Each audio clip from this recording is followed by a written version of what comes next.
And then our 6th pick, we haven't decided here. I personally, and this is, me making the decision on how I would draft it, in a 2 tight end league, I go Kyle Pitts here. I'm not going to argue that. For the Bengals, they're projecting him, Kyle Pitts, to go to the Bengals. You got Burrow, you got Higgins, you got Boyd. You got a throw-first offense. Burrow threw 60 times in one game. What if Kyle Pitts goes to the Jets? So maybe it's still he's right away. I mean, who's he battling? Yeah. Chris Herndon? I wouldn't mind that too much. I mean, again, you got to imagine, and I am imagining this like kind of a best-case scenario. Robert Saleh brings over the coordinator or one of the coordinators from San Francisco. They're clearly just going to try to replicate that system. Turn him into Kittle.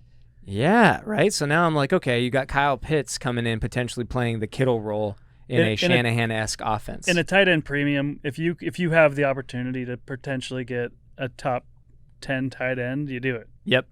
Potentially top 5. This guy lines up in the slot. He lines up in line. He's so exciting. He will, when he enters the draft or enters the NFL, he will be the most athletic tight end in football. And again, going back to the thing about peak value, if he pops, the value for him is going to be much higher than a rookie receiver. Exactly. I'll use Judy, or even No, you have both of those guys. Let's do somebody else. Justin Jefferson's the outlier because he had an amazing season. But I'll just use Judy.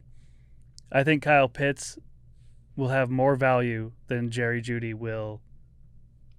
In a vacuum. 100%. Because of the 2 tight end shit. It's economics. Right? Supply and demand, baby. Supply and demand. Definitely not 100%. Did I say 100%? Yeah. Yeah, it's debatable. It's not 100%.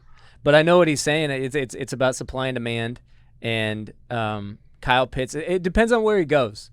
But if it's pretty clear that the team drafting him drafts, dude, if you pick a tight end like this guy, 6'5", 230, just incredible. I just think tight ends are too fickle. I feel that. He's kind of thin. It's risky. He's kind of thin for a tight end. Even guys like Evan, he kind of reminds me of an Evan Ingram. He's got that kind of excitement to me. Yeah, he's Evan Ingram, but taller and probably a little faster. Take a risk. If you can get a guy that could potentially walk in and be a top 5, top 6. By the way, people talk shit like Fanton. Joe, you're talking about the fickleness of tight end, and that's true. But I think recently it's been hitting better. Fant and Hawkinson were both really good this year. Look at how